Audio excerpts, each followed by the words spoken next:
তো আজকে একেবারে সমাপনী রজনী, আমাকে আপনারা প্রধান অতিথি রেখেছেন, শুকরিয়া। তারপর প্রধান বক্তা হচ্ছেন বিশিষ্ট ইসলামী চিন্তাবিদ হযরত মাওলানা মোল্লা আব্দুর রহমান সাহেব, খতিব, আলফাডাঙ্গা থানা, জামে মসজিদ, ফরিদপুর। আমি শুনছিলাম চমৎকার আলোচনা করেছে, মাশাআল্লাহ। আল্লাহ ওনার ইলমে আরো তারাক্কি দান করুক, আমরা পড়ি আমিন। গতকাল আব্দুল্লাহ আলামিন ভাই এসেছিলেন। আলামিন ভাই চমৎকার আলোচনা করেন। যদি কেউ চেহারা না দেখে অডিও রেকর্ড শুনে তাহলে বুঝবে আল্লামা সাঈদী আলোচনা করছে, তাই না? কণ্ঠের মধ্যে ওই মধুটা পাওয়া যায়, ওই সুরটা পাওয়া যায়। আলামিন ভাই গত কয়েক মাস আগে মালয়েশিয়াতে এসেছিলেন, আমার সাথে দেখা হয়েছে। আমরা আলামিন ভাইয়ের জন্য দোয়া করি, আল্লাহ আমাদের প্রিয় আব্দুল্লাহ আলামিন ভাইয়ের ইলমে তুমি তারাক্কি দান করো, আরো বেশি বেশি কোরআনের কথাগুলো সুচারুরূপে মানুষের কাছে পৌঁছে দেওয়ার তৌফিক দান করো। কথা বলেছেন আজকে হাফেজ মাওলানা রকিবুল ইসলাম সাহেব, শিক্ষক, বোয়ালমারি আইডিয়াল ক্যাডেট মাদ্রাসা। তারপর আমাদের চুয়াডাঙ্গার কৃতি সন্তান মাহফুজ ভাই, হুসাইন আহমদ মাহফুজ ভাইও কথা বলেছিলেন। কথা আসলে বলার সুযোগ পায় নাই খুব একটা, ওই কালেকশনে চলে গেছে। কালেকশন কি মাদ্রাসার জন্য না? বাজরা শামসুল উলুম হাফিজিয়া মাদ্রাসা, এটা কোন দিকে? পাশেই। আলহামদুলিল্লাহ। আজকের প্রোগ্রামের সভাপতি হচ্ছেন advocate professor Syed answer Ali ভাই। অনেক দিন ধরে যোগাযোগ করে আজকের এই প্রোগ্রামের অ্যারেঞ্জ করেছে। আমরা প্রোগ্রামের পক্ষ থেকে আনসার আলী ভাইকে আন্তরিক শুভেচ্ছা জানাই। উপস্থিত আছে আপনাদের আলফাডাঙ্গা থানার সম্মানিত ওসি মহোদয়, আমার সাথেই ছিলেন, আমাকে নিয়ে আসছেন ওনার পুলিশ প্রটোকল দিয়ে। আমরা ওসি মহোদয়কে এই প্রোগ্রামের পক্ষ থেকে আন্তরিক শুভেচ্ছা এবং মোবারকবাদ জানাচ্ছি। আইম্মাতুল মাসাজিদরা এসেছেন, বিভিন্ন মসজিদের ইমাম সাহেবেরা, খতিব সাহেবেরা, মুয়াজ্জিন সাহেবেরা, আলিয়া মাদ্রাসার শিক্ষক, কামি মাদ্রাসার সম্মানিত শিক্ষকবৃন্দ, সরকারি চাকরিজীবী, প্রাইভেট চাকরিজীবী, ব্যক্তিগত ব্যবসা করছেন এরকম অনেকে এসেছেন, অনেক ছাত্র ভাইরা এসেছে, অনেক ইয়াং ছেলেপেলেরা এসেছে। আলহামদুলিল্লাহ। আমি ইয়াংদেরকে খুব পছন্দ করি আর ইয়াংদেরকে অ্যাড্রেস করে কথা বলি। ইয়াংরা হচ্ছে আগামীর বাংলাদেশ, ঠিক কিনা? তোমাদের অনেক দায়িত্ব, অনেক কিছু করতে হবে তোমাকে। তোমাদের দিকে তাকিয়ে আছে বাংলাদেশ, তুমিই বাংলাদেশ, তোমাকেই খুঁজছে বাংলাদেশ, ঠিক কিনা? এজন্য নিজেকে প্রতিষ্ঠিত করার জন্য প্রতিযোগিতা করতে হবে। কি করতে হবে? প্রতিযোগিতাতে নামতে হবে, ভালো কাজের প্রতিযোগিতা। ইয়াংরা করবে কি কাজের প্রতিযোগিতা? তাআওয়ানু আলাল বিররি ওয়াত তাকওয়া ওয়ালা তাআওয়ানু আলাল ইসমি ওয়াল উদওয়ান। ভালো কাজের প্রতিযোগিতা করো, কল্যাণমূলক কাজের প্রতিযোগিতা করো। ফাস্তাবিকুল খায়রাত, জনকল্যাণমূলক কাজের প্রতিযোগিতা করতে আল্লাহ তাআলা আমাদেরকে আহ্বান করেছেন।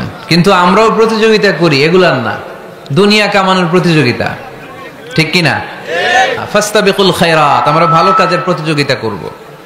সো তোমাদের উপর পুরো বাংলাদেশ তাকিয়ে আছে। আমাদের অনেক পপুলেশন, হিউজ পপুলেশন।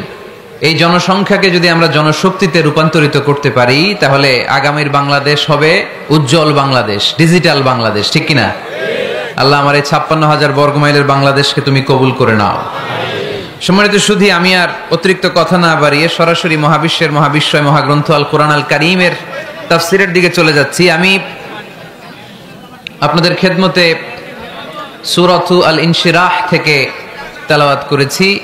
এই সূরা থেকে কিছু কথা আজকের এই চমৎকার সন্ধ্যায়, চমৎকার রজনীতে আপনাদের সামনে পেশ করব। আমরা পড়ি ইনশাআল্লাহ। এখন আপনারা যেরকম চুপচাপ নিরিবিলি শেষ পর্যন্ত এরকম থাকবেন। আমার ঘড়িতে এখন বাজে 10টা বেজে 15 মিনিট। কটা পর্যন্ত থাকবেন?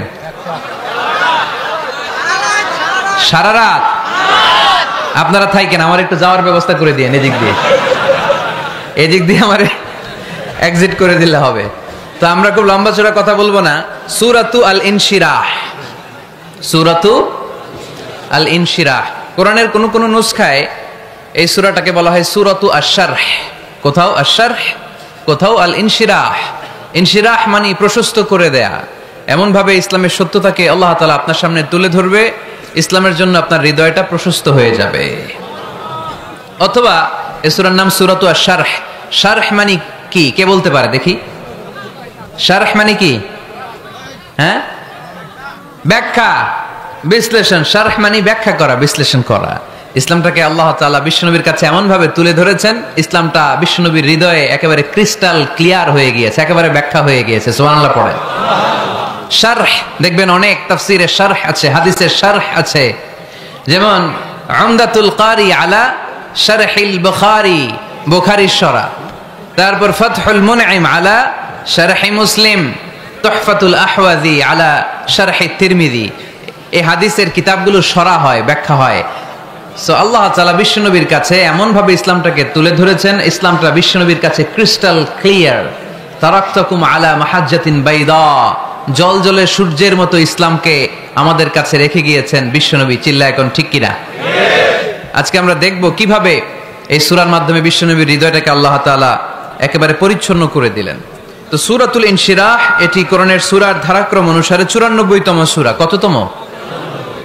আমি প্রশ্ন করলে একটু আওয়াজ করে উত্তর করা লাগবে, পারা যাবে? এই সূরাটা 94তম সূরা। এই সূরাটা মাক্কি সূরা। এই সূরার আয়াত সংখ্যা হচ্ছে 8। আমি প্রশ্ন করি, আপনারা উত্তর দেন। এই সূরাটা কততম সূরা? 94তম সূরা। এই সূরার আয়াত সংখ্যা 8। সূরাটি মাদানী সূরা। কি সূরা? মাক্কি সূরা। মনে থাকবে? এই সূরার ভিতরে আল্লাহ তাআলা বিশ্বনবী সাল্লাল্লাহু আলাইহি সাল্লামকে কনসোলেশন করেছেন, কন্ডোলেন্স করেছেন, সান্ত্বনা দিয়েছেন। এটা মোটিভেশনাল সূরা, এটা পেইন রিলিভিং সূরা। যাদের অন্তরে ব্যথা, জ্বালা, যন্ত্রণা, যারা কষ্টে জর্জরিত, তাদের জন্য এই সূরার ভিতরে পেইন রিলিভ পিল দিয়ে দিয়েছে কে? ইযা ইশতাদ্দাত বিকাল বালওয়া ফাফাক্কির ফি আলাম নাশরাহ ফাউসরুন বাইনা ইউসরাইনি ইযা ফাক্কারতাহু তাফরাহ। যখন তোমার মন খারাপ হয় তুমি সূরা ইনশিরাহ তেলাওয়াত করো, কারণ সূরা ইনশিরাহর ভেতরে আল্লাহ এমন মোটিভেশনাল কথা রেখে দিয়েছেন, এমন ইন্সপায়ারেশন রেখে দিয়েছেন, আপনি পড়লেই আপনার হৃদয়টা শীতল হয়ে যাবে। এই সূরাটাকে আমরা 3 ভাগে ভাগ করব। এই সূরার প্রথম 4 আয়াতে আল্লাহ তাআলা বিশ্বনবীর প্রতি কি নেয়ামত দিয়েছেন সেটার বর্ণনা করেছেন। প্রথম 4 আয়াতে নেয়ামতের বর্ণনা, তারপরের 2 আয়াতে বিশ্বনবীকে দিয়েছেন সান্ত্বনা, আর শেষ 2 আয়াতে দিয়েছেন দিক নির্দেশনা। খেয়াল করে শুনেন, প্রথম 4 আয়াতে তিনি দিয়েছেন নেয়ামতের বর্ণনা, পরের 2 আয়াতে তিনি দিয়েছেন আমার প্রিয় নবীকে সান্ত্বনা, আর শেষ 2 আয়াতে তিনি বিশ্বনবীকে দিয়েছেন নির্দেশনা। দেখি মনে রাখতে পেরেছেন কিনা? প্রথম 4 আয়াতে নেয়ামতের বর্ণনা, পরের 2 আয়াতে সান্ত্বনা, শেষ 2 আয়াতে দিক নির্দেশনা। তার মানে প্রথম 4 আয়াতে মার্সি এন্ড দ্য বাউন্টিজ, পরের 2 আয়াতে condolence and consolation, and finally শেষ 2 আয়াতে গাইডলাইন। তো আসুন আমরা দেখি কি সান্ত্বনা দিল, কি নিয়ামতের বর্ণনা দিল। আল্লাহ বললেন, আলাম নাশরাহ লাকা সাদরাক, নবী হে, আমি কি আপনার হৃদয়কে উন্মোচিত করে দেইনি? আমি কি আপনার বক্ষদেশকে প্রশস্ত করার মাধ্যমে সত্যকে আপনার সামনে তুলে ধরিনি? বিল ঈমান ও বিনূরিল কোরআন, কোরআনের নূর দিয়ে আর ঈমান দিয়ে আপনার হৃদয়টারে প্রশস্ত করে দিয়েছে কে? ফামাই ইউরিদিল্লাহু আন ইয়াহদিয়াহু ইয়াশরাহ সাদরাহু লিল ইসলাম। যাকে আল্লাহ হেদায়েত দিতে চায়, যাকে আল্লাহ হেদায়েতের পথের পথিক বানাতে চায়, তার জন্য, ইসলামের জন্য তার হৃদয়টাকে আল্লাহ খুলে দেন। বিশ্বনবীর হৃদয়টাও এরকম খুলে গেল। বিশ্বনবী টের পেলেন ইসলাম ছাড়া মানবতার মুক্তির আর কোনো সম্ভাবনা নাই। ইসলাম মানুষের মুক্তি নিশ্চিত করতে পারে। ইসলাম দিয়ে এই ঘুণে ধরা সমাজকে ঠিক করা যাবে। ইসলামকে যদি প্র্যাকটিস করা না যায়, তাহলে এই মজুদদারির যে সমস্যা বাংলাদেশে চলছে, এটাকে বন্ধ করা যাবে না। ইসলাম থেকে প্রেসক্রিপশন না নিলে চাঁদাবাজি বন্ধ হবে না, টেন্ডারবাজি বন্ধ হবে না, শুধু দুদকের অফিস থেকে বসে বসে দুর্নীতি দমন করা যাবে না। এজন্য ইসলাম থেকে প্রেসক্রিপশন নিতে হবে। আল্লাহ তাআলা বললেন, আলাম নাশরাহ লাকা সাদরাক, নবী হে, ইসলামের জন্য আপনার হৃদয়টাকে কি আমি খুলে দেইনি? সত্য কি আপনার সামনে আমি তুলে ধরিনি? আপনাকে আমি আলাম নাজআলকা আহলাল হিম্মা, আপনার কি হিম্মতওয়ালা আমি বানাইনি? ইসলাম যখন আপনার হৃদয়ে ক্লিয়ার, আপনি বিশাল শক্তির সামনে দাঁড়িয়ে হাজার মানুষের সামনে ইসলামের পক্ষে কথা বলবেন, আপনি কাউরে ভয় পাবেন না। চিল্লায় বলেন ঠিক কিনা? এজন্য আল্লাহ বললেন, আলাম নাশরাহ লাকা সাদরাকা ওয়া ওয়াদা'না আনকা বিজরাকাল্লাযী আনকাদা যাহরাক ওয়া রাফা'না লাকা যিকরাক। সুবহানাল্লাহ পড়েন। নবী, আপনার হৃদয়টাকে আমি ইসলামের জন্য প্রশস্ত করে দিয়েছি। আপনি একেবারে সুনিশ্চিতভাবে বুঝতে পেরেছেন, জানতে পেরেছেন যে মানব সমস্যার সমাধান আছে শুধু ইসলামের ভেতরে। কিসের ভেতরে? এজন্য আমাদেরকে ইসলাম মানতে হবে। কি মানতে হবে? ইসলাম মানবো কতক্ষণ দেহে প্রাণ থাকে? ইসলাম মানবো কোনখানে? সবখানে। উত্তর দেন, ইসলাম মানবো কতক্ষণ দেহে প্রাণ থাকে? ইসলাম মানবো কোনখানে? রাজি আছেন নাকি ভাগাভাগি করবেন? কিছু ইসলাম, কিছু মন মতো। মসজিদ, মাহফিল, মাদ্রাসা ইসলাম, আর গোটা দুনিয়াটা মন মতো। এরকম ভাগাভাগি করা যাবে না। খবরদার। ইসলাম মানবতার মুক্তির সোপান। বিশ্বনবী এটা নিশ্চিত হলেন। বিশ্বনবীর হৃদয়টারে উজালা করে দিল কে? আলাম নাশরাহ লাকা সাদরাক। হে নবী, আপনার হৃদয় কি আমি খুলে দেইনি? হৃদয় খুলে দেয়া মানে হৃদয়ের মধ্যে হিম্মত তৈরি করে দেয়া। সাইয়েদনা মুসা আলাইহিস সালাম এই দোয়াটা আল্লাহর কাছে করেছিলেন, রব্বি ইশরাহলি সাদরি ওয়া ইয়াসসিরলি আমরি। আল্লাহ আমার কাজ সহজ করেন, আমার হৃদয়টারে আপনি খুলে দেন। সাইয়েদনা মুসা আলাইহিস সালাম আল্লাহর কাছে চেয়েছেন আল্লাহ যেন হৃদয় খুলে দেয়, কিন্তু আমার নবী চাওয়ার আগেই আমার নবীর হৃদয়টারে খুলে দিয়েছে কে? আল্লাহ। আবার অনেক মুফাসসিরিনে ইকরাম বলেছেন এখানে শারহে সাদর দ্বারা শাক্কুস সাদর উদ্দেশ্য, মানে সিনা চাক। আমার নবীর জীবনে পুরো জিন্দেগিতে 3 বার সিনা চাক হয়েছিল। কয়বার? 3 বার। সিনা চাক মানে বক্ষ বিদীর্ণ করা, ইংরেজিতে বলে ওপেন হার্ট সার্জারি। কি বলে? আপনাদের এই এলাকায় কারো হয় নাই? শুনছেন না এটা? ওপেন হার্ট সার্জারি, গলা থেকে নাভি পর্যন্ত একেবারে কেটে ফেলে। বিশ্বনবীকে এবার 3 বার এভাবে ওপেন হার্ট সার্জারি করা হয়েছে। একবার যখন বিষ্ণু ইসা ইসলাম বনু সাদ গোত্রে ছিল তখন, দ্বিতীয়বার যখন কোরআন নাজিল হবে তার আগ দিয়ে তখন, 3 নম্বরে বিষ্ণু ইসা ইসলামকে যখন ঊর্ধ্ব জগতের অনেক দামি দামি জিনিস দেখানো হবে ওই মেরাজ রজনীর সময়টাতে, তখন কোন সুবহানাল্লাহ। বিশ্বনবী বললেন, আমি উম্মে হানির ঘরে শুয়েছিলাম, আমাকে ছাদ 2 ভাগ করে ছাদের উপর দিয়ে নিয়ে হাতিমে কাবাতে শুইয়ে দেয়া হলো, গলা থেকে নাভি পর্যন্ত ছিঁড়ে ফেলা হলো, আমার হৃদয়টাকে বের করে জমজমের পানি দিয়ে ক্লিন করা হলো, আমার হৃদয়ে জ্ঞান, আমার হৃদয়ে ঈমান আর প্রজ্ঞা দিয়ে পরিপূর্ণ করা হলো। অনেক মুফাসসিরিনে ইকরাম বলেছেন, আলাম নাশরাহ লাকা সাদরাক মানে হচ্ছে, হে নবী আমি কি আপনার বক্ষ বিদীর্ণ করি নাই? কেউ কেউ বলেছেন এটা দ্বারা উদ্দেশ্য হচ্ছে বিশ্বনবীর বক্ষ বিদীর্ণ করার মধ্য দিয়ে বিশ্বনবীকে আল্লাহ তাআলা ব্রড মাইন্ডেড বানিয়েছেন। সুবহানাল্লাহ পড়েন। বিশ্বনবী কি ন্যারো মাইন্ডেড ছিলেন? কি ছিলেন? জোরে বলেন, আরো জোরে। ব্রড মাইন্ডেড, উদার, আকাশের মতো বিশাল, সাগরের মতো বিশাল, পাহাড়ের মতো সুউচ্চ ছিল বিশ্বনবীর হৃদয়। ঠিক কিনা? শুধু মুমিনদের জন্য এই বিশ্বনবীর হৃদয়ে মায়া ছিল না, কাফেরদের জন্য মায়া ছিল। সুবহানাল্লাহ পড়েন। রাহমাতাল লিল আলামিন। আমার নবী কি ছিল? সবাই বলেন, ওমা আরসালনাকা ইল্লা রাহমাতাল লিল আলামিন। I have sent you as a mercy for the entire universe. নবী হে, আমি আপনাকে গোটা বিশ্বের সবার জন্য রহমত করে প্রেরণ করেছি। রাহমাতাল লিল আলামিন। আল্লাহ এখানে চাইলে বলতে পারতেন রাহমাতাল লিল মুসলিমিন, নবী আপনি শুধু মুসলিমদের জন্য রহমত, এটা বলছে? নবী আপনি শুধু মুত্তাকিদের জন্য রহমত, বলছে? চাইলে বলতে পারতেন নবী আপনি শুধু রাহমাতাল লিল মুসাল্লিন, যারা মসজিদে যায় মুসল্লি নামাজ পড়ে তাদের জন্য রহমত, বলেছে? কি বলছে? রাহমাতাল লিল আলামিন। I have sent you as a mercy for the entire universe. গোটা বিশ্বের জন্য আপনি রহমত। সুবহানাল্লাহ পড়েন। সবার জন্য রহমত, সবার জন্য হৃদয় দিল দরিয়া। এজন্য তিনি ছিলেন ব্রড মাইন্ডেড, কখনো মানুষের ক্ষতি করতে চাইতেন না। এমনকি যুদ্ধের ময়দানে যেখানে আপনি প্রতিপক্ষকে আঘাত করবেন সেখানেও বিশ্বনবী ক্ষয়ক্ষতিকে মিনিমাইজ করার ট্রাই করতেন। তিনি যখন খায়বার দুর্গে আক্রমণ করবেন তার মিলিটারিকে, বিষ্ণু ইসা ইসলাম মিলিটারিকে 5 ভাগে ভাগ করতেন। 5 ভাগে ভাগ করতেন। কি কমান্ডার ছিলেন তিনি! এক ভাগের নাম মুকদ্দমাতুল জাইশ, ফ্রন্ট উইং। ডান দিকে একটা থাকতো মাইমানা, বায়ে একটা থাকতো মাইসারা, মাঝখানে যে ব্যাটালিয়ন থাকতো এটার নাম কালব, পেছনেরটার নাম খালফ। সুবহানাল্লাহ পড়েন। এজন্য বিশ্বনবী যখন অ্যাটাক করতেন তখন সবাই বলতো জা আল মুহাম্মদ ওয়াল খামিস, মুহাম্মদ তার 5 উইং এর ব্যাটালিয়ন নিয়ে আমাদের উপর আক্রমণ করেছে। যুদ্ধের ময়দানে তিনি ঘোষণা দিতেন, খবরদার এই যে ইহুদিদের উপর আক্রমণ করবা, যুদ্ধ করবা, কোন নারীদের গায়ে হাত তুলো না, শিশুর গায়ে হাত তুলো না, বৃদ্ধ বৃদ্ধার গায়ে হাত তুলো না, খ্রিস্টান পাদ্রী বাবা যারা আছে, ফাদার অফ খ্রিস্টিয়ান, পাদ্রীদের গায়ে হাত তুলো না। যুদ্ধ করতে যে গবাদি পশু মেরো না, গাছপালাগুলো ভেঙো না। সুবহানাল্লাহ কইতে মনে চায় না? গেছে যুদ্ধ করতে, গেছে কি, কিন্তু ক্ষয়ক্ষতি মিনিমাইজ করার জন্য কি চেষ্টা করতেন। কি রহমতের নবী, সবাইকে সম্মান করতেন, সবাইকে মানুষ হিসেবে দেখতেন। আমরা ভাগ করে ফেলি, আমরা দেখা মাত্রই যদি দেখি মাথায় টুপি আর দাড়ি, তখনই ভাবা শুরু করি এটা কার মুরিদ, কি সরসিনার মুরিদ, না চরমনায়ের মুরিদ, না আট্রসির মুরিদ, না অমুক জায়গার মুরিদ। অথবা আমরা বলতে শুরু করি কি জামাত করে, না খেলাফত মজলিস করে, না ইসলামী আন্দোলন করে, না তাবলীগ করে। ভাগাভাগি আছে না নাই? কিন্তু আমরা তাকে মানুষ হিসেবে দেখি না। আগে দেখতে হবে মানুষ।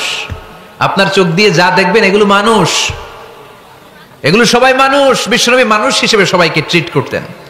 সাহাবাদেরকে নিয়ে বিশ্বনবী বসে আছেন, একটা লাশ নিয়ে যাওয়া হচ্ছে, লাশ দেখে বিশ্বনবী দাঁড়িয়ে গেলেন। সাহাবারা বললেন, ইয়া রাসূলুল্লাহ, আপনি দাঁড়ালেন যে? ইন্নাহু ইয়াহুদি, এটা ইহুদির লাশ। ইন্নাহু ইয়াহুদি, এটা তো ইহুদির লাশ, বসেন, দাঁড়ালেন যে? বিশ্বনবী বললেন, আওয়ালাইসাত নাফসান, এটা কি মানুষ না? সুবহানাল্লাহ পড়বেন না? আওয়ালাইসাত নাফসান, হোক না ইহুদি, হোক না খ্রিস্টান, হোক না আস্তিক আর নাস্তিক, এটা কি মানুষ নয়? সে মানুষ। সবার উপরে মানুষ সত্য, তাহার উপরে নাই। মাখলুকাতের মধ্যে সবচাইতে বেশি শ্রেষ্ঠতম হচ্ছে মানুষ। বিশ্বনবী সবাইকে মানুষ হিসেবে ট্রিট করতেন। এজন্য বিশ্বনবী হচ্ছেন সবচেয়ে বেশি ব্রড মাইন্ডেড, মানে খোলা মনের, বড় মনের, দিল দরিয়া, ন্যারো মাইন্ডেড ছিলেন না। আমরা ন্যারো মাইন্ডেড, আমরা অল্পতে ঝগড়া বাঁধিয়ে দেই, আমরা অল্পতে অন্যকে গালমন্দ করি, আমরা অল্পতে ভাগাভাগি করি। ভাগাভাগি করবেন না, সহজ করে ইসলামকে উপস্থাপন করুন। আর দিন ও ইউসরুন লা উসরা ফি। আমার প্রিয় ফরিদপুরের ভাইয়েরা, দিন সহজ, এটার মধ্যে কাঠিন্যতা নাই। আমরা এটারে কঠিন বানাইছি। আমি প্রায় বিভিন্ন মাহফিলে বলি যে আল্লাহ ছাড় দেয় কিন্তু মাওলানা ছাড় দেয় না। আছে না নাই? আল্লাহ ঠিকই ছেড়ে দিয়েছে, মৌলবী ছাড় দেয় না। বিশ্বনবী সাহাবাদেরকে নিয়ে বসা, এক বেদুইন এসে মসজিদের ভিতরে উট ঢুকায় দিছে, মসজিদে নববীতে, আর মসজিদের মাঝখানে বসে পেশাব করা শুরু করে দিছে। আপনাদের এখানে ফরিদপুরের সবচেয়ে বড় মসজিদ কোনটা? কি নাম? এই কেন্দ্রীয় জামে মসজিদের ভিতরে যদি এক হিন্দু ঢুকে পেশাব শুরু করে, কি করবেন? হ্যাঁ, ওই কয় কোবাইলাম। তো আবেগে ওরে পিটানো শুরু করবে সবাই। সাহাবারাও তাই শুরু করলেন, মারতে উদ্ধত হলেন। বিশ্বনবী বললেন, এই রাখো রাখো, ওরে পেশাব করতে দাও, পেশাব করতে দাও। এর কারণ, কেউ যখন ইউরিন পাস করে, স্টুল পাস করে, তখন এটা তাকে ধীরে সুস্থে করতে দিতে হয়। এজন্য টয়লেটে কেউ ঢুকলে জোরে বাড়ি দিবেন না, তাহলে খবর আছে। কাশি দিবেন, যে একটু কাশি দিবেন এরকম, হ্যাঁ, তো এরকম কাশি দিবেন। অথবা পায়চারি করবেন। যদি পায়চারি করেন তাহলে সে বুঝবে সামওয়ান ইজ ওয়েটিং আউটসাইড, সামনে একজন ওয়েটিং করতেছে বাইরে, আমাকে বেরোতে হবে। কিন্তু আপনি যদি ওরা ডাক দেন, কুদ্দুস রে, কুদ্দুস কইবা আমি নাই, কারণ এটা ভয়ঙ্কর একটা বিষয়। আপনি যখন ইউরিন পাস করছেন খুব স্মুথলি করতে হয়, তখন ডাক দিলে পেশাব আটকায় গেলে আপনার ভয়ঙ্কর রোগ হতে পারে। কি ফিলোসোফার ছিলেন, কি বড় ডাক্তার ছিলেন বিশ্বনবী মুহাম্মদ সাল্লাল্লাহু আলাইহি ওয়াসাল্লাম। বিশ্বনবী বলেন, ওরে ডেকো না, কাজ সারতে দাও। ইচ্ছা মতো বেটা পেশাব করার পরে বিশ্বনবী গেলেন, যে বললেন, তুমি যে পেশাব করেছো তুমি কি জানো এই জায়গাটা কি? বেদুইন বলে, না আমি তো জানি না এই জায়গাটা কি। বিশ্বনবী বললেন, এটা আমাদের ইবাদতগাহ। এটা আমাদের কি? ইবাদতগাহ। এখানে ঢুকে আমরা আমাদের রবরে ডাকি, আল্লাহরে ডাকি, আমরা নামাজ পড়ি, জিকির করি, তাসবিহ পড়ি, এটা আমাদের ইবাদতগাহ। কাজটা করা তোমার মোটেও ঠিক হয়নি। লোকটা অবাক হয়ে গেল, ঘটনা কি? তাদের ইবাদতগাতে আমি পেশাব করেছি আর আমাকে জামাই আদর, আর আমাকে এত সুন্দর করে বলে যে এটা ইবাদতগাহ। আমাদের ইবাদতগাহের ভিতরে যদি কেউ এরকম করতো, ওরে তো একেবারে সাইজ করে ফেলতাম। সে অবাক হয়ে গেল। সে জিজ্ঞেস করলো, হু আর ইউ, কে আপনি? বিশ্বনবী বললেন, আনা মুহাম্মদ সাল্লাল্লাহু আলাইহি ওয়াসাল্লাম, আমি শান্তির ধর্ম ইসলামের প্রেরণার বাণী বাহক। আমি লা ইলাহা ইল্লাল্লাহ মুহাম্মাদুর রাসূলুল্লাহ এই বাণী দিয়ে গোটা বিশ্বে বিপ্লব তৈরি করতে এসেছি। বেদুইন বলল, আমাকেও আপনার বিপ্লবে শরীক করে নেন। ইসলাম মারামারি কাটাকাটিতে আসে নাই। আপনার ব্রড মাইন্ডেড অ্যাটিটিউড দেখে হিন্দু ভাইরা কালিমা পড়ে মুসলমান হয়ে যাবে। এজন্য আল্লাহ বললেন, আলাম নাশরাহ লাকা সাদরাকা ওয়া ওয়াদা'না আনকা বিজরাক আল্লাযী আনকাদা যাহরাক ওয়া রাফা'না লাকা যিকরাক। সুবহানাল্লাহ পড়েন। আলাম নাশরাহ লাকা সাদরাক, নবী হে, আমি কি আপনারে ব্রড মাইন্ডেড বানিয়ে দেই নাই? এটা আপনার জীবনে বড় নিয়ামত। আপনি সংকীর্ণ মনা না, আপনি ছোট মনের মানুষ নয়, আপনি বিশাল হৃদয়ের মানুষ। ইসলামের জন্য আপনার হৃদয়টারে আমি নবী খুলে দিয়েছি। এ হলো বিশ্বনবীর উপর প্রথম নিয়ামত।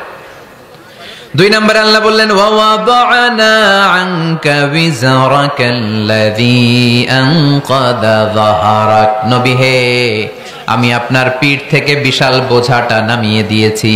সুবহানাল্লাহ পড়েন। কি নামিয়ে দিয়েছি? বোঝা। উত্তর করতে হবে, রেসপন্স। এটা তাফসীর মাহফিল, এটা হচ্ছে ক্লাসের মতো, যে কথা বলে শিক্ষক আর আমরা সবাই ছাত্র, ঠিক কি না? বোঝা নামিয়েছি নবী। কি নামিয়েছি? তাফসীরে 2টা এসেছে। বিজরুন মানে বোঝা, বিজরুল যাম পাপের বোঝা, আর একটা হচ্ছে বিজরুল গাম চিন্তার বোঝা। বিশ্বনবীর কোনো পাপ নাই, বিশ্বনবীর সব কিছুকে মাফ করে দিয়েছে কে? লিয়াগফির লাকাল্লাহু মা তাকদ্দামা মিন যামবিকা মা তাআখার। নবী আপনার আগেরও গুনাহ নাই, আপনার পরেরও গুনাহ নাই। আপনি নবী মাসুম, আপনার গুনাহ নাই, আপনি নিষ্পাপ। নবীদের গুনাহ হয় না। আহলুস সুন্নাহ ওয়াল জামাআতের আকীদা হচ্ছে নবীরা মাসুম, নবীদের জীবনে কোনো গুনাহ হয় না। চিৎকার করে বলেন ঠিক কি না? ও নবী, ওয়াদানা আনকা বিজরাক, আপনার এই বোঝা আমি নামিয়ে দিয়েছি। বিশ্বনবী ভাবতেন 40 বছর বয়সে আমি নবী হলাম, তার আগে যা করলাম আল্লাহ এটা কি করবে?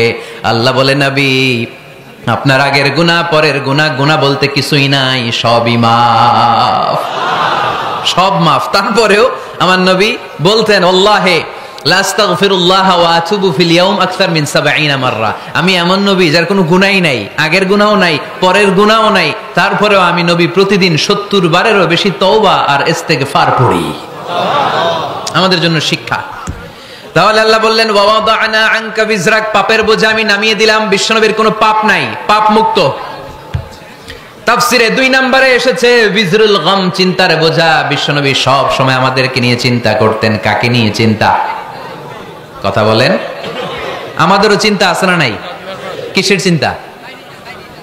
হ্যাঁ, টাকার চিন্তা। ফরিদপুরের ভাইদের টাকার চিন্তা। আর কিসের চিন্তা আপনাদের? হ্যাঁ, উম্মতের চিন্তা। মাশাআল্লাহ, এই ভাই উম্মতকে নিয়ে ভাবে। আপনাদের আর কার কি নিয়ে চিন্তা বলেন? পেটের চিন্তা। এদিকে পাওয়া গেছে পেটের চিন্তা, এদিকে বউয়ের চিন্তা, কবরের চিন্তা। আর কিসের চিন্তা? আখিরাতের চিন্তা। তো আমাদেরও চিন্তা আছে, বিশ্বনবীরও চিন্তা ছিল। 2 চিন্তা কি এক?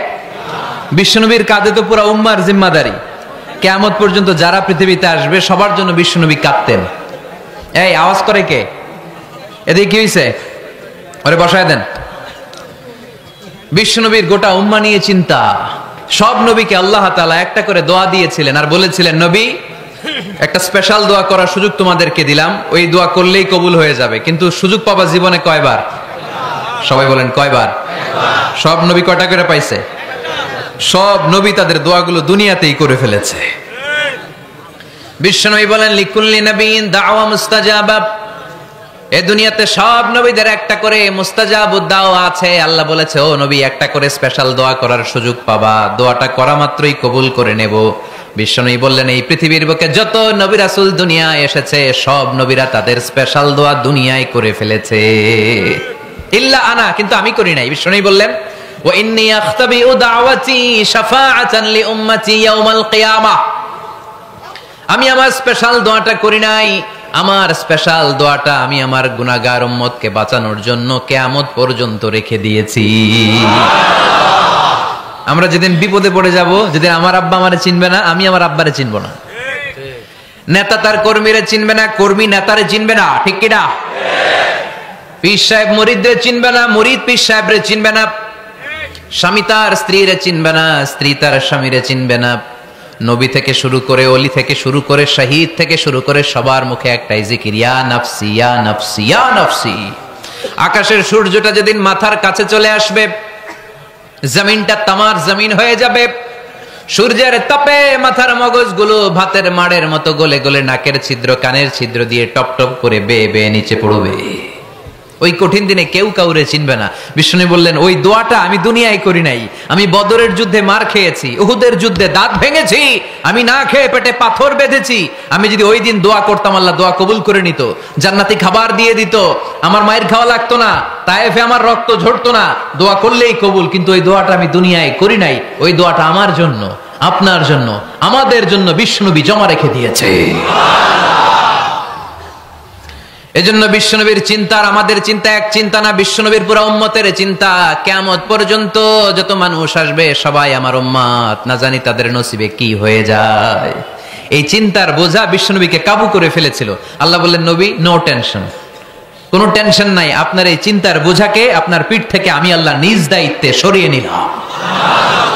এজন্য আল্লাহ বললেন, আলাম নাশরাহ লাকা সাদরাকা ওয়া ওয়াদা'না আনকা বিজরাক আল্লাযী আনকাদা যাহরাক। যেই চিন্তার বোঝা আপনাকে কষ্ট দেয়, যেই চিন্তার বোঝা আপনারে পেরেশান করে তোলে, আপনার পিঠ থেকে ওই চিন্তার বোঝা নবী আমি সরিয়ে নিলাম। কি দিয়ে সরিয়ে নিল? কোরআনের আলো দিয়ে। আওয়াজ করে বলতে হবে, কি দিয়ে? বিশ্বনবী মক্কায় দেখতেন মূর্তির পূজা হয়, আল্লাহর ঘরের ভিতরে 360টা মূর্তির পূজা। বিশ্বনবী দেখতে পেলেন দুর্বলের উপরে সবলের অত্যাচার। বিশ্বনবী দেখতে পেলেন নারীদেরকে অত্যাচার করা হয়। কন্যা সন্তান হলে বাবা তার মেয়েটাকে নিয়ে জঙ্গলের ভেতরে ঢুকে কিংবা মরুভূমির ভেতরে যে জীবিত দাফন করে দেয়। ওয়া ইদাল মাউউদাতু সুইলাত ওয়া আদুল বানাত। বিশ্বনবী এগুলো দেখতেন চারপাশে। দেখে এই পথহারা জাতিকে কিভাবে উদ্ধার করবেন, কি দিয়ে উদ্ধার করা যায়, এই টেনশনে বিশ্বনবীর পিঠ বাঁকা হয়ে গিয়েছিল। উপমা, বাঁকা হয়ে গিয়েছিল। বিশ্বনবী সব সময় পেরেশান থাকতেন। আল্লাহ বললেন, নবী টেনশনের দরকার নাই, হেরা গুহায় এমন একটা নূরের আলো দিয়ে আমি আপনারে আলোকিত করব, যার মাধ্যমে সব পেরেশানি দূর হয়ে যাবে। আলাম নাশরাহ লাকা সাদরাকা ওয়া ওয়াদা'না আনকা বিজরাক আল্লাযী আনকাদা যাহরাক। আপনাকে পেরেশান বানিয়ে দেয় এরকম সব চিন্তার বোঝা আমি আল্লাহ সরিয়ে নিলাম। সুবহানাল্লাহ। দুইটা নেয়ামত শুনলাম, এবার 3 নম্বরের নেয়ামত। আল্লাহ বললেন, ওয়া রাফা'না লাকা যিকরাক। এই আয়াতটা মুখস্থ করতে হবে আজকে, আমার সাথে সাথে পড়েন, ওয়া রাফা'না লাকা যিকরাক। সবাই বলেন নাই, পড়েন, ওয়া রাফা'না লাকা যিকরাক ওয়া রাফা'না লাকা যিকরাক। নবী হে, আপনার সম্মানকে আমি আকাশচুম্বী করেছি। I have dignified your status high and high, the highest peak. আপনার মর্যাদা উঠাতে উঠাতে আকাশ বাতাস ছাপিয়ে, সাত আকাশ কাঁপিয়ে আরশের উপরে নিয়ে গিয়েছি। আপনার মর্যাদা আমার পরপরই, স্রষ্টার পরে পুরো সৃষ্টিকুলের উপরে বিশ্বনবীর মর্যাদা আছে না নাই? এজন্য আল্লাহ বললেন, ওয়া রাফা'না লাকা যিকরাক। ও নবী, আপনার মর্যাদা সম্মান আমি আকাশচুম্বী করেছি। আপনার সুনাম, সুখ্যাতি, মান, মর্যাদা আমি গোটা বিশ্বে ছড়াইয়া দেব। এই আয়াত যখন নাজিল হলো, কাফেররা হাসতে শুরু করলো। কাফেররা বলে, মোহাম্মদ বেটা বলে কি, ও জানে বাঁচবে কিনা ওইটাই তো সন্দেহ। আমরা যেই ষড়যন্ত্র পাকাচ্ছি, ও জানে বাঁচবে কিনা সে এটাই সন্দেহ। তার নাম গোটা বিশ্বে ছড়াবে কি করে আমরা দেখে নেব। আল্লাহ বলেন, তোরা আমার নবীর সুনাম সুখ্যাতি ছড়ানোর ব্যাপারে বাধা তৈরি করবি, তোরা আমার নবীর ব্যাপারে অপপ্রচার চালাবি, তোদের অপপ্রচারকেই আমি আমার নবীর প্রচার মাধ্যম বানিয়ে দেব। তোরা করবি অপপ্রচার।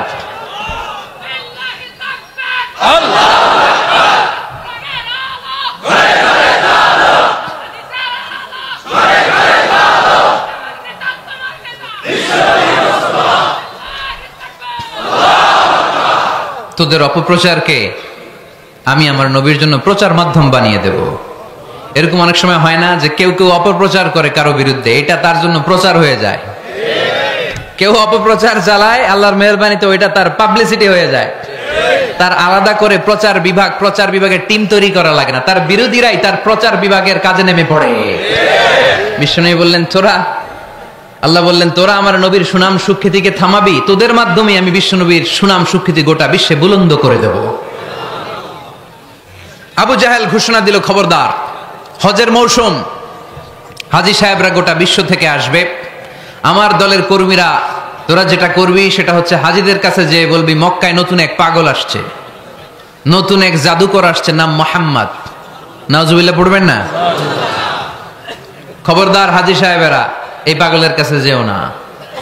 সব হাজিরা গোটা বিশ্ব থেকে এসে মক্কার মিনা প্রান্তরে তাঁবুর ভিতরে ঢুকেছে, আর আবু জাহেলের টিম মেম্বাররা সব তাঁবুর ভিতরে উকি মাইরা কয়, খবরদার, নতুন পাগল আইছে। সবাই কয়, নাম কি? কয়, মুহাম্মদ। নতুন পাগল এসেছে, নাম মুহাম্মদ। নতুন জাদুকর এসেছে, তার নাম মুহাম্মদ। খবরদার, তার কাছে যেও না, তার কথা শোনো না, শুনলে তোমরাও পাগল হয়ে যাবা, তোমরাও পাগল হয়ে যাবা। সে এত বড় জাদুকর, মুহাম্মদ সাল্লাল্লাহু আলাইহি ওয়াসাল্লাম এত বড় জাদুকর, তার জাদু দেখলে, তার কথা শুনলে হাজবেন্ড ওয়াইফের মধ্যে সম্পর্ক বিচ্ছিন্ন হয়ে যায়। সে এত বড় জাদুকর, তার কথা শুনলে বাবা আর ছেলের সম্পর্ক ছিন্ন হয়ে যায়। সে এত বড় জাদুকর, তার কথা শুনলে বন্ধু বন্ধু আলাদা হয়ে যায়। খবরদার হাজী সাহেবরা, তোমরা হজ করতে এসেছো, করো, জমজমের পানি খাও আর খেজুর নিয়ে যাবা বাড়িতে, কিন্তু মুহাম্মদ সাল্লাল্লাহু আলাইহি ওয়াসাল্লামের কাছে যাওয়া যাবে না।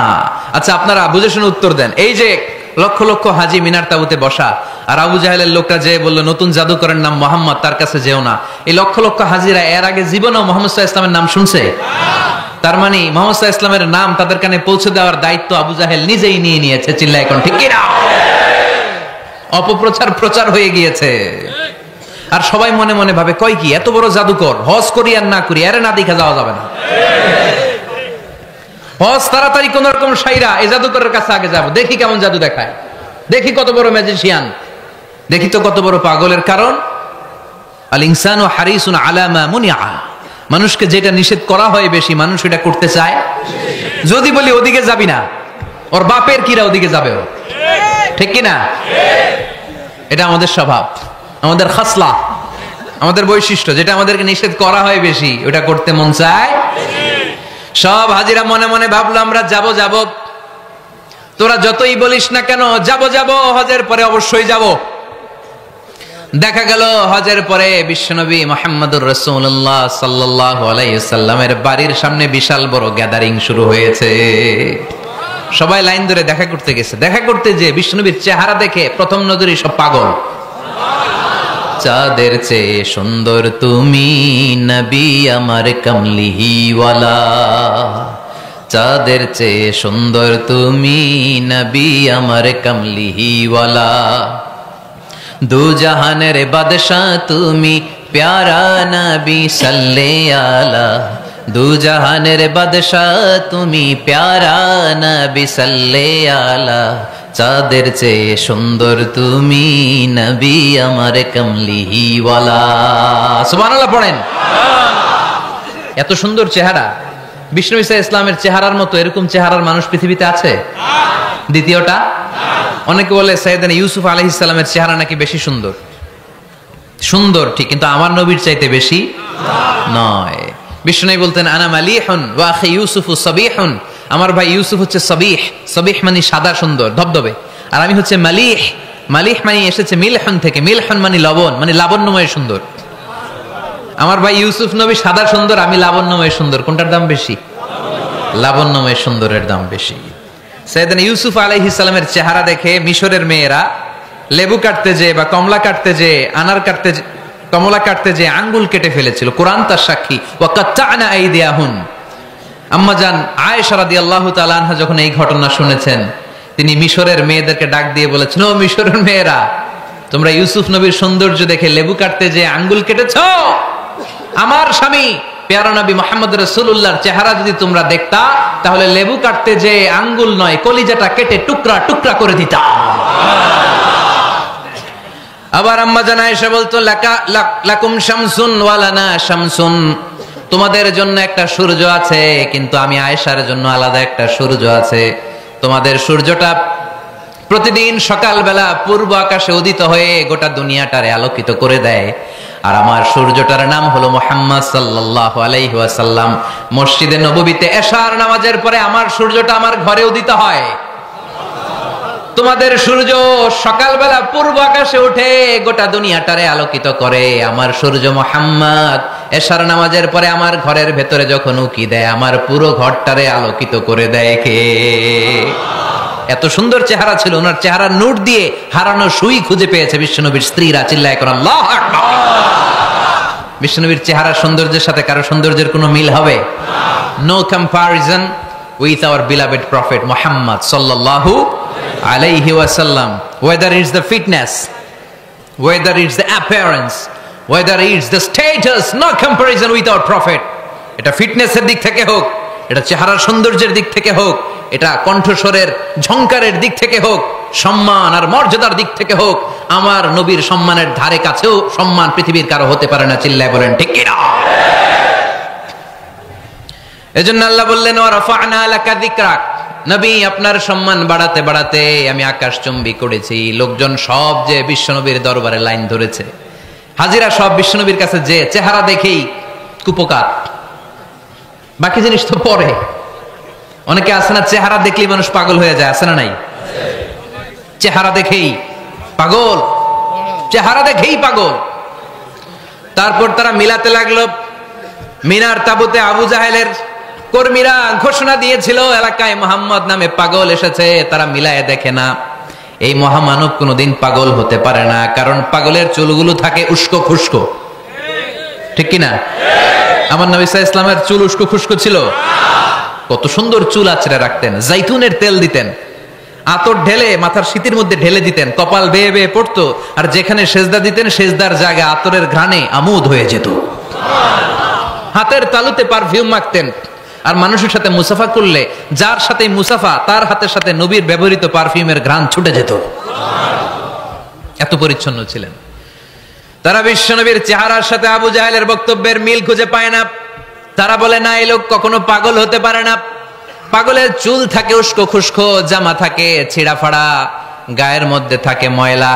পাগল কখনো দাঁত মাজে না, কিন্তু বিশ্বনবীর মুচকি হাসির ফাঁক দিয়ে দাঁতের দিকে তাকালে মানুষগুলো সব পাগল হয়ে যায়। স্মাইল দিতেন বিশ্বনবী, স্মাইল, মুচকি হাসি, তাবাসসুম। বিশ্বনবীর মুচকি হাসি দেখলে মানুষ পাগল হয়ে যেত, পাগল পড়া হয়ে যেত। তারা বলে না না, এই মহামানব তো কখনো পাগল হতে পারে না। আবার মিলাতে লাগলো। আবু জাহেলের কর্মীরা বলেছিল এটা নাকি বড় জাদুকর, কিন্তু তারা বলে না না, এই অসাধারণ লোকটা জাদুকর হতে পারে না, সে তো কোনো মন্ত্র পড়ে না। জাদু করার জন্য মন্ত্র পড়ার দরকার আছে না নাই? বিষ্ণুনবী কি মন্ত্র পড়তো? বিষ্ণুনবী কি পড়ে শোনাতো? চিল্লায় বলেন, কি পড়ে শোনাতো? কোরআন শোনাতো। এত সুন্দর কণ্ঠ ছিল বিশ্বনবীর, পাগল হয়ে যেত মানুষ শুনতে শুনতে, পাগল পড়া হয়ে যেত, বিমুগ্ধ হয়ে যেত। তারা সবাই বলতে আরম্ভ করলো, আবু জাহেল তুমি মিথ্যাবাদী, তবে তোমাকে ধন্যবাদ এরকম একটা মানুষের সাথে পরিচয় করিয়ে দেওয়ার জন্য। সুবহানাল্লাহ কইলেন না? আমরা মেনে নিতে পারলাম না সে পাগল নয়, জাদুকর নয়, সে হলো এই জামানার পয়গাম্বার। আমরা পড়ে নিলাম লা ইলাহা ইল্লাল্লাহু মুহাম্মাদুর রাসূলুল্লাহ সাল্লাল্লাহু আলাইহি ওয়াসাল্লাম। ওয়া রাফা'না লাকা যিকরাক, নবী হে এইভাবে আমি আপনার সম্মানকে বাড়িয়েছি। হাইসুমা যুকিরতু যুকিরতা মাই, নবী যেখানে আমার নাম নেওয়া হবে আমার পর পর আপনার নামও নেওয়া হবে। পড়েন সুবহানাল্লাহ। যেখানে আমার আল্লাহর নাম তারপরে আমার নবীর নাম আছে না নাই? কালিমার ভেতরে লা ইলাহা ইল্লাল্লাহ আমার আল্লাহর নাম শোভা পায়, তারপরে মুহাম্মাদুর রাসূলুল্লাহ দ্বিতীয় বাক্যে আমার নবীর সুন্দর নামটা আছে না নাই? কালেমার মধ্যে প্রথমে আল্লাহর নাম, তারপরে নবীর নাম। হাইসুমা যুকিরতু যুকিরতা মাই, নবী কিভাবে আপনার মর্যাদা আমি বাড়াবো জানেন? যেখানে আমি ওইখানেই আপনি, যেখানে আমার নাম নেওয়া হবে তারপরেই সৃষ্টিকুলের মধ্য থেকে শুধু আপনার নাম নেওয়া হবে। সুবহানাল্লাহ পড়েন। আপনার উম্মতেরা গোটা বিশ্বে সালাত আদায়ের জন্য আজান দিবে, আজানের প্রথম 4 বাক্যে আমি আল্লাহর বড়ত্ব, আল্লাহু আকবার। তারপরের 2 বাক্যে আমি ছাড়া কোনো ইলাহা নাই এটার সাক্ষ্য দেয়া হবে। তারপরের 2 বাক্যে সবাই সাক্ষ্য দিতে বাধ্য, আপনি ছাড়া দুনিয়ায় আর কোনো শেষ রাসূল নাই। তার মানে আজানের মধ্যেও আমার আল্লাহর নামের পরে আমার নবীর নাম আছে না নাই? এরপর আমরা একামত দিয়ে জামাত শুরু করি। এই জামাতের আগে যে একামতটা দেই, এই একামতেও আল্লাহর নামের পরে আমার নবীর নামটা আছে না নাই? আল্লাহু আকবার, আল্লাহু আকবার, আশহাদু আন লা ইলাহা ইল্লাল্লাহ, আশহাদু আন্না মুহাম্মাদার রাসূলুল্লাহ সাল্লাল্লাহু, তার মানে আজানে আমার নামের পরে আপনার নাম, ইকামতে আমার নামের পরে আপনার নাম। নামাজের শেষে যখন আমরা শেষ বৈঠকে বসি সেখানে বিশ্বনবীর উপর দুরূদ আছে না নাই? তার মানে সব জায়গায় বিশ্বনবীর নাম নেয়াকে আবশ্যক করে দিয়েছে কে? নবী। হে, এই গোটা বিশ্বের ভেতরে সূর্য উঠবে, সূর্য ডুববে, শীত যে গ্রীষ্ম আসবে, দিন যে রাত আসবে, এক মুহূর্তের জন্য আপনার নামের আলোচনা থামবে না। চিল্লায় বলো ঠিক কিনা? রাফা'না লাকা যিকরাক, I have dignified your status very high, very high। অনেক উপরে নিয়েছি, আকাশ বাতাস ছাপিয়ে, সাত আকাশ কাঁপিয়ে আরশ পর্যন্ত আমি আপনার মর্যাদাকে বুলন্দ করেছি। এই পৃথিবীতে যত আসমানি কিতাব এসেছিল সবগুলো আসমানি কিতাবে বিশ্বনবীর নাম উল্লেখ করেছে কে? তার মানে তাওরাতের ভেতরে বিশ্বনবীর নাম আছে না নাই? ইনজিলে, জাবুর, সুহুফে ইব্রাহিম, সুহুফে মূসা, আল্লাযী ইয়াজিদুনাহু মাকতুবান ইনদাহুম ফিত তাওরাতি ওয়াল ইনজিল। ইহুদিরা খ্রিস্টানরা বিশ্বনবীর মানতে চাইতো না। তারা বলতো, মুহাম্মদ তোমার নাম তো আমাদের কিতাবে নাই। বিশ্বনবী বললেন পড়ো। তারা পড়তে পড়তে বিশ্বনবীর জায়গাটা লুকিয়ে রাখতো, যেখানে বিশ্বনবীর নাম ওরা এইভাবে ধরে রাখতো। বিষ্ণু সাল্লাল্লাহু আলাইহি ওয়াসাল্লাম এক সাহাবাকে বললেন, আমি তো ওদের ভাষা বুঝি না, তুমি ওদের ভাষা বুঝে দেখো কোন জায়গায় চোরামিটা করে। প্রতিটা কিতাবের প্রতিটা পাতায় পাতায় বিষ্ণুনবীর নাম আছে না নাই? সাইয়েদনা আদম আলাইহিস সালাম থেকে শুরু করে ঈসা আলাইহিস সালাম পর্যন্ত যত নবী এসেছে সব নবী সুসংবাদ দিয়েছে যে একজন নবী আসবে, যেই নবী আসার মধ্য দিয়ে এই আম্বিয়া আলাইহিমুস সালাম পৃথিবীতে আসার যে ধারাবাহিকতা, এই সিলসিলা, এই চেইনকে আল্লাহ তাআলা কাট অফ করে দিবে। সাইয়েদনা আদম তার বংশধরদেরকে বলেছে, নূহ আলাইহিস সালাম তার প্রজন্মকে বলেছে, ইব্রাহিম আলাইহিস সালাম তার জেনারেশনকে বলেছে, মূসা আলাইহিস সালাম বনি ইসরাইলকে শুনিয়েছে। সর্বশেষ সাইয়েদনা ঈসা আলাইহিস সালাম এসে বলেছে, ইয়াতি মিন বাদি ইসমুহু আহমদ, আমার পরে এমন এক নবী আসবে তার নাম, চিল্লায় বলেন, আহমদ বড় বিশ্বস্ত, সে কোন বন্ধু বলো বেশি বিশ্বস্ত, সে কোন বন্ধু বলো বেশি বিশ্বস্ত, কার কাছে মন খুলে দেয়া যায়, কার কাছে প্রাণ খুলে বলা যায়, হওয়া যায় অতি আশ্বস্ত, তার নাম আহমদ বড় বিশ্বস্ত। সুবহানাল্লাহ পড়েন। ইয়াতি মিন বাদি ইসমুহু আহমদ, আমার পরে এমন এক নবী আসবে তার নাম হবে আহমদ। এই নবীর পরে আর কোন নবী আছে? চিল্লায় বলেন, লা নবিয়্যা বাদি ওয়ালা রাসূলা, আমার পরে কোনো নবীও নাই, আমার পরে কোনো রাসূলও নাই। তবে আমার পরে যদি নবী হওয়ার যোগ্যতা কারো থাকে, আমার ওমরে ফারুক নবী হওয়ার যোগ্যতা রাখে। কোন নবী নাই, খাতামুন নবিয়্যিন, আমার পরে কোনো নবী নাই। তার মানে বিশ্বনবীর জীবনে 3 নম্বর নিয়ামত হলো রাফা'না লাকা যিকরাক, মর্যাদা আমি বাড়াতে বাড়াতে বাড়াতে বাড়াতে নবী অনেক উপরে নিয়েছি। আবার আল্লাহ আমাদেরকে ডেকে বললেন, ও ইমানদার বান্দারা শোনো, আমি স্বয়ং আল্লাহ তাআলা আমার ফেরেশতা বাহিনী নিয়ে এই নবীর উপরে স্বয়ং আমি দুরূদ পড়ি। ইন্নাল্লাহা ওয়া মালাইকাতাহু ইউসাল্লুনা আলান নবী ইয়া আইয়ুহাল্লাযীনা আমানু সাল্লু আলাইহি ওয়া সাল্লিমু তাসলিমা। পড়েন, আল্লাহুম্মা সাল্লি আলা মুহাম্মদ ওয়া আলা আলি মুহাম্মদ কামা সাল্লাইতা আলা ইব্রাহিম ওয়া আলা আলি ইব্রাহিম ইন্নাকা হামিদুম মাজিদ। اللهم بارك على محمد وعلى آل محمد كما باركت على إبراهيم وعلى آل إبراهيم إنك حميد مجيد। চিৎকার করে পড়েন সুবহানাল্লাহ। এমন নবী যে নবীর উপর আল্লাহ নিজেই দুরূদ পড়ে, ফেরেশতারা পড়ে, এজন্য আমাদের পড়ার দরকার আছে না নাই?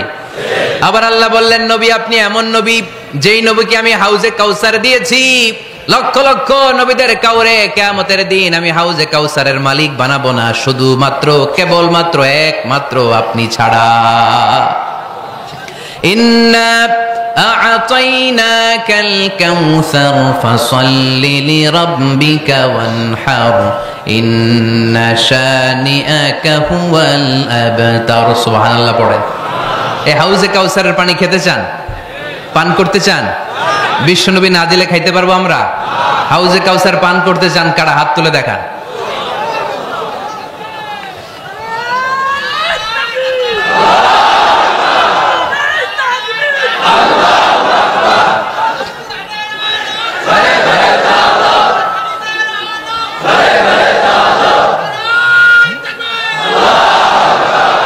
আহলা মিনাল আসাল, হাউজে কাউসারের পানি মধুর চেয়েও মিষ্টি। আবরাদু মিনাস সালজ, বরফের চাইতেও ঠান্ডা। আবিয়াদু মিনাল লাবান, দুধের চাইতেও সাদা। মান শারিবা মিনহা শারবাতান লাম ইয়াজমা আবাদা, এক ঢোক হাউজে কাউসারের পানি যে খাবে চিরকালের জন্য তার গলার তৃষ্ণা মিটে যাবে। ওই হাউজে কাউসার বিশ্বনবীকে দিয়ে বিশ্বনবীর মর্যাদা বাড়িয়েছে কে? আবার আল্লাহ বললেন, নবী, পৃথিবীর অনেক নবীকে আমি নৈতিক বিজয় দান করেছি, কিন্তু সবাইকে আমি রাজনৈতিক বিজয় দান করি নাই। আপনাকে আমি এমন নবী করে দুনিয়ার বুকে পাঠিয়েছি, আপনাকে আমি নৈতিক বিজয় দান করেছি, পাশাপাশি রাজনৈতিক বিজয়ও দান করেছি। সুবহানাল্লাহ। বিশ্বনবী একাধারে যেমনি মসজিদে নববীর ইমাম ছিলেন, পাশাপাশি মদিনার রাষ্ট্রের প্রেসিডেন্ট ছিলেন, ঠিক কিনা? তার মানে ইমাম বা নেতা এমন হওয়া দরকার যে নামাজও পড়াতে পারে, আবার সমাজও শাসন করতে পারে, ঠিক কিনা? এমন নেতার দরকার আছে না নাই? এজন্য বিশ্বনবী বললেন, রাব্বি আদখিলনি মুদখালা সিদকিন ওয়া আখরিজনি মুখরাজা সিদকিন ওয়াজআলনি মিন লাদুনকা সুলতানান নাসীরা। ও আল্লাহ, আপনি আমারে সত্যতার সাথে মক্কায় রাখেন, বের করলেও সত্যতার সাথে বের করেন, আর আপনি আমাকে বিজয়ী শক্তি দান করেন। বিজয়ী শক্তি, রাজনৈতিক শক্তি বিশ্বনবী আল্লাহ তাআলার কাছ থেকে দোয়া করে চেয়ে নিয়েছেন। চিল্লায় বলেন ঠিক কিনা? রাজনৈতিক শক্তির দরকার আছে না নাই? দরকার আছে? তা আস্তে করে বললেন কেন? রাজনৈতিক শক্তি থাকার দরকার আছে না নাই? দেখেন, বাংলাদেশ সৃষ্টি হয়েছে কত সালে বলেন? কত সাল? বাংলাদেশের বার্থডে কবে? 1971-এ। এই 71 সালের পর থেকে আমাদের বাংলাদেশে সুদ আছে না নাই? কিন্তু সুদের বিরুদ্ধে ওয়াজ আছে না নাই? আলেম ওলামারা আজীবন সুদের বিরুদ্ধে ওয়াজ করছে। আমরা ওয়াজ আগে করতাম, এখন করতেছি, সামনেও করব, মাগার সুদ মরবে না।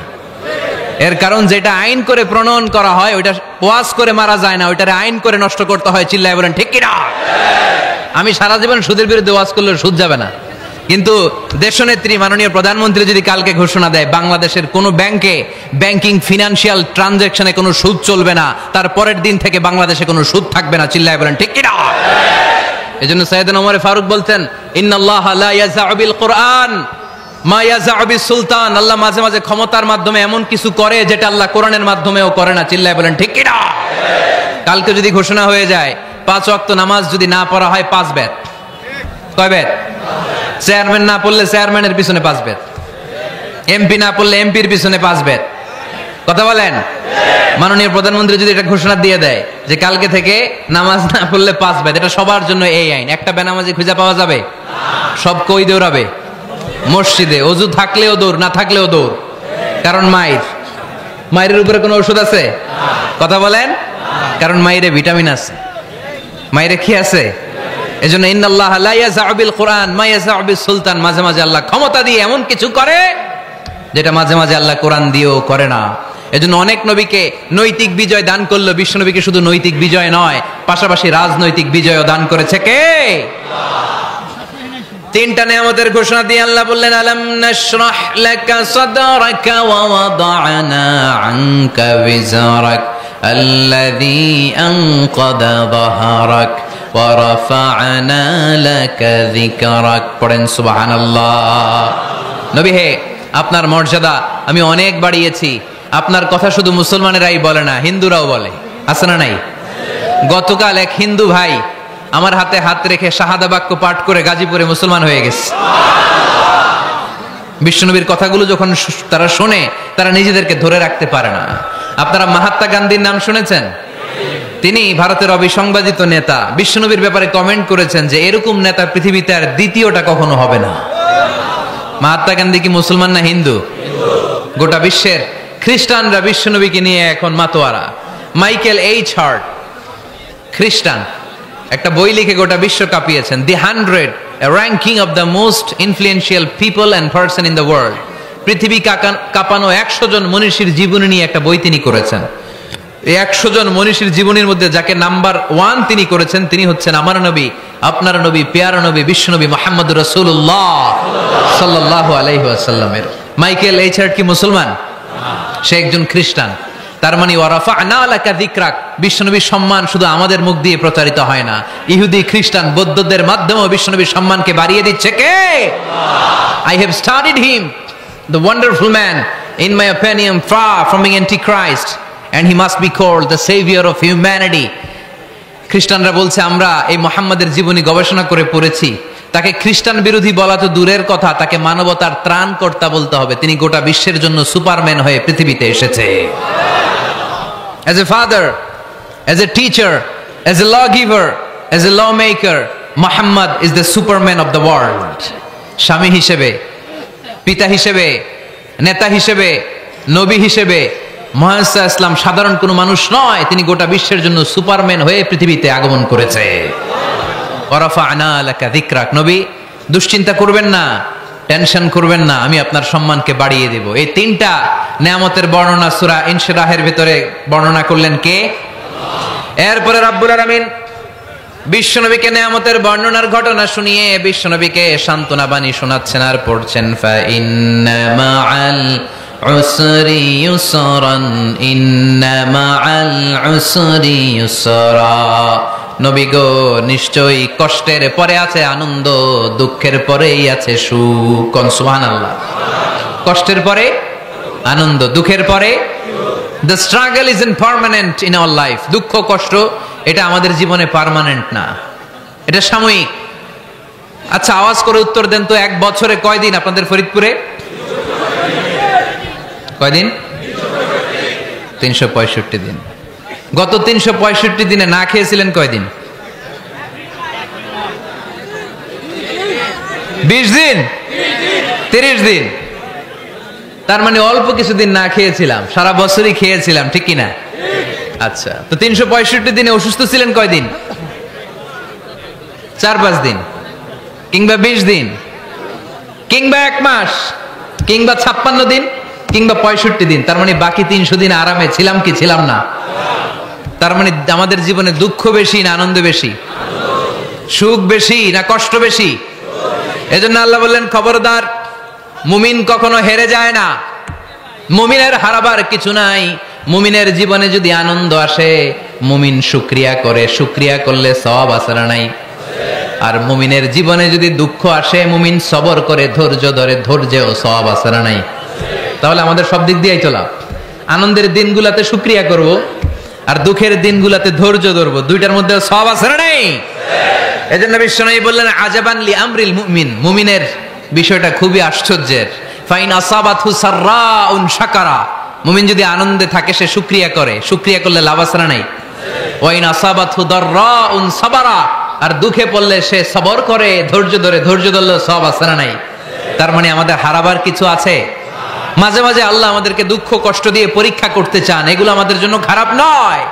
এই দুঃখ কষ্ট বিপদ আমাদের কোমরকে সোজা করে, আমাদের পায়ের মাটিকে শক্ত করে, চিল্লায় বলেন ঠিক কিনা?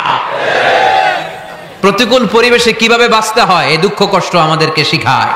এজন্য মুমিন বান্দার বৈশিষ্ট্য হচ্ছে দুঃখ কষ্ট বেদনা জ্বালা এগুলোতে সে আপসেট হয় না, সে হাল ছেড়ে দেয় না, সে ভরসা রাখে একজনের উপর, চিল্লায় বলতে হবে তিনি কে? আল্লাহ। কারণ মুমিন জানে রাত্রি যত গভীর হয় অন্ধকার তমানিসা ভেদ করে সুবহে সাদিক হয়। মুমিন জানে গর্ভবতী নারীর পেটের ব্যথা যেই দিন বাড়তে থাকে ওই দিনই নতুন মেহমান আগমনের সময় ঘনাতে থাকে। মুমিন জানে তার জীবনে দুঃখ কষ্ট বিপদ যত বাড়তে থাকে সুখের দিন কাছে আসতে থাকে। এজন্য মুমিনের হারাবার কিছু নেই। ফা ইন্না মাআল উসরি ইউসরা, ইন্না মাআল উসরি ইউসরা। নবী হে, কষ্টের পরেই আছে আনন্দ, দুঃখের পরেই আছে সুখ। আপনি সমস্যায় পড়েছেন, ওই সমস্যার সমাধানও আছে না নাই? এই পৃথিবীতে এমন কোন সমস্যা আছে যেটা সমাধান নাই? কথা বলেন। সমস্যা তৈরি করেছে কে? আবার সমাধানও দিয়েছে কে? Allah doesn't create a lock without its key. Allah কখনো চাবি না বানাইয়া ওইটার তালা বানায় নাই। কথা কন। তালাও যেহেতু আছে ওই তালার চাবিও বানিয়েছে কে? মা আনজালাল্লাহু দাআন ইল্লা আনজালাল্লাহু লাহু শিফা। আল্লাহ দুনিয়ায় এমন কোন রোগ পাঠায় নাই যেই রোগের ঔষধ বানায় নাই, এমন কোন রোগ নাজিল করে নাই যেই রোগের কোনো চিকিৎসা বানায় নাই, হয়তো সেটা আবিষ্কার হয় নাই। অনেকে ক্যান্সারের কথা বলতে পারেন যে হুজুর ক্যান্সার এমন রোগ, এই ক্যান্সার তার নাই কোনো অ্যানসার, কিন্তু বিজ্ঞানীরা বলতেছে এটারও অ্যানসার আবিষ্কৃত হচ্ছে। সুবহানাল্লাহ কইবেন না? কিছু কিছু ক্ষেত্রে হয়েও গিয়েছে। এজন্য দুঃখের পরেই আছে সুখ, কষ্টের পরেই আছে আনন্দ। এই দুনিয়াটাই এরকম, কষ্টের পরই আনন্দ। দেখবেন তারাবির নামাজ 20 রাকাত পড়তে কষ্ট লাগে না? কোমরে ব্যথা, হাঁটুতে ব্যথা, কিন্তু 20টা রাকাত যখন শেষ করে মসজিদ থেকে বের হই একটা আনন্দ আছে না নাই? কষ্ট করে পরীক্ষার জন্য প্রিপারেশন নিলেন আপনি কয়েক মাস, কিন্তু ফলাফল যখন ভালো হয় তখন একটা আনন্দ আছে না নাই? সারাদিন রোজা রাখলেন রমজানে, কি কষ্ট, তৃষ্ণায় গলা ফেটে যায়, কিন্তু ইফতারির সময় যখন রুহ আফজা শরবতটা খাই কেমন লাগে? একটা আনন্দ আছে না নাই? এজন্য আল্লাহ বললেন فإن مع العسر يسرا إن مع العسر يسرا। ও নবী, কষ্টের দিন মক্কায় অল্প কিছু দিন, মদিনাতে আনন্দের দিন অপেক্ষা করছে। আমাদের জীবনে যদি দুঃখ কষ্ট আসে আমরা ধৈর্য ধরবো, তাওয়াক্কুল করবো একজনের উপর, তিনি কে? কারণ আমরা বিশ্বাস করি কষ্টের দিন এটা চিরকালের জন্য নয়, সামনে আনন্দের দিন আমাদের জন্য সেট করে রেখেছে কে? তাহলে আমরা সূরাতুল ইনশিরাহ থেকে 3টা নিয়ামতের বর্ণনা শুনলাম, বিশ্বনবীকে কি সান্ত্বনা দেয়া হলো সেটা শুনলাম। এবার 2টা গাইডলাইন শুনে তাফসীর আমরা শেষ করব। শুনতেছেন? কষ্ট হচ্ছে তো উঠা বসা করতেছেন কেন? উঠলেন কারা কারা? শেষ করে দিব? দোয়া করে দেই। কি গাইডলাইন দিলেন শুনবেন? কে কে শুনবেন না হাত তোলেন।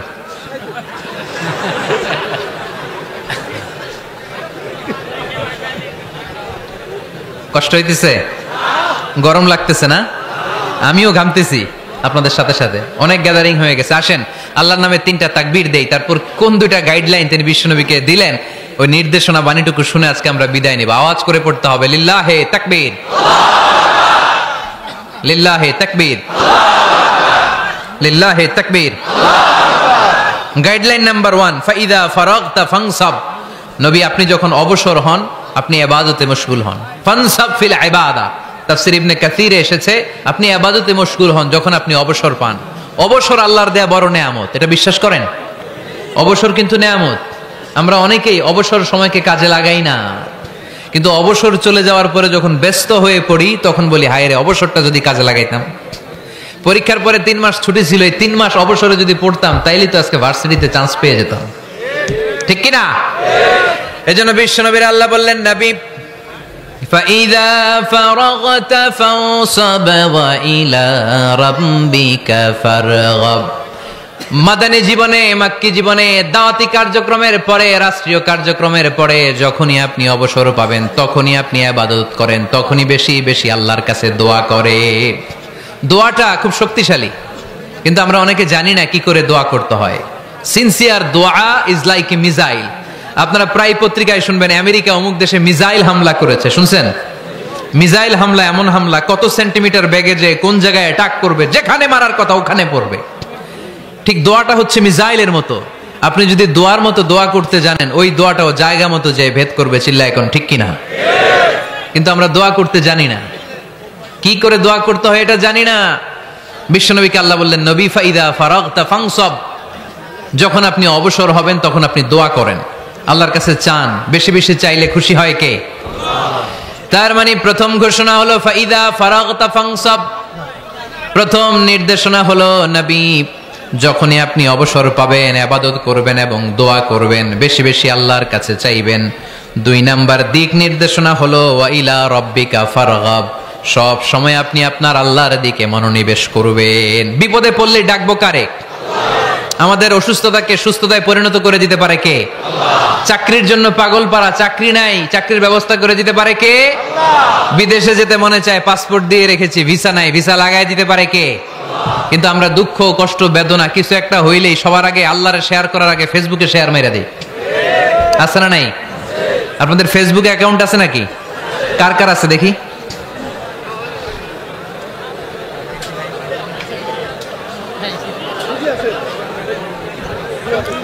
আছে আছে। এটার জন্য আমরা ভালো কাজে লাগাই, ঠিক কিনা? আপনি চাইলেই এমন ভাবে ফেসবুক ফ্রেন্ড লিস্ট করতে পারেন যারা ভালো ভালো জিনিস শেয়ার করে, যারা মোটিভেশনাল জিনিস শেয়ার করে, ইসলামের পক্ষে কথা বলে। আপনার এক একটা শেয়ারে অনেকের জীবন বেঁচে যেতে পারে, ঠিক কিনা? একজন মুমূর্ষ রোগীকে বাঁচাতে রক্তের প্রয়োজন, রক্তের গ্রুপ এ পজিটিভ, যারা রক্ত দান করতে আগ্রহী তারা এই নাম্বারে যোগাযোগ করুন। ফেসবুকে মাঝে মাঝে এরকম নিউজ আসে না নাই? আপনি just you put down in share, শেয়ারের মধ্যে একটা পুট করে দিলেন, একটু শেয়ার মেরে দিলেন, ছড়িয়ে পড়লো হাজার হাজার ফেসবুক ফ্রেন্ডদের কাছে। তাদের অনেকে ব্লাড দিতে আগ্রহী, সে তাড়াতাড়ি যে সেখানে ব্লাড ডোনেট করে আসলো। আপনার একটা শেয়ারের কারণে বেঁচে গেল অনেকগুলো প্রাণ। চিল্লা এখন ঠিক কিনা? রক্তদানের মতো শ্রেষ্ঠ ইবাদত হতে পারে? আমরা মনে করি শুধু জিকিরি ইবাদত, আমরা মনে করি শুধু নামাজি ইবাদত। রক্তদান, এক ব্যাগ রক্ত থেকে অনেক মানুষকে বাঁচানো যায়। এর মধ্যে আছে হিমোগ্লোবিন, এর মধ্যে আছে প্লাটিলেট, আছে প্লাজমা। রক্তে একটা উপাদান আছে প্লাজমা, নাম শুনছেন? আগুনে পোড়া রোগীকে বাঁচাতে এই প্লাজমা লাগে। হসপিটালের বার্ন ইউনিটে যেয়ে দেখবেন মানুষ কিভাবে চিল্লায়। নুসরাত নামে একটা মেয়ে মারা গেল না? এক বদমাইশের কবলে পড়ে মারা গেল না? তাকে আগুন জ্বালিয়ে দেওয়া হয়েছিল তার গায়ে, তার প্লাজমা গুলো জ্বলে গিয়েছিল। আগুনে পোড়া রোগীর যে কি কষ্ট, একটু দেখার জন্য হসপিটালের বার্ন ইউনিটে যাবেন, দেখবেন যে কি কষ্টে আছে তারা। এই প্লাজমা গুলোকে অনেক সেন্টিগ্রেড তাপমাত্রা নামিয়ে ঠান্ডা করে দেহে পুশ করা হয়। আপনার এক ব্যাগ রক্ত থেকে প্লাজমা আলাদা করা হবে, প্লেটলেটস আলাদা করা হবে, হিমোগ্লোবিন আলাদা করা হবে, শ্বেতকণিকা, লোহিত কণিকা আলাদা করে অনেকগুলো মানুষ বেঁচে যাবে। এজন্য ফেসবুক থাকাটা দোষের কিছু না, তবে ভালো কাজে আমরা ব্যবহার করব, ঠিক কিনা? আপনার ফেসবুক শেয়ারিং আপনার জান্নাতি বানাতে পারে, আর আপনার ফেসবুক শেয়ারিং আপনার জাহান্নামের লাকড়ি বানাতে পারে। চিল্লায় বলেন ঠিক কিনা? So the decision is yours.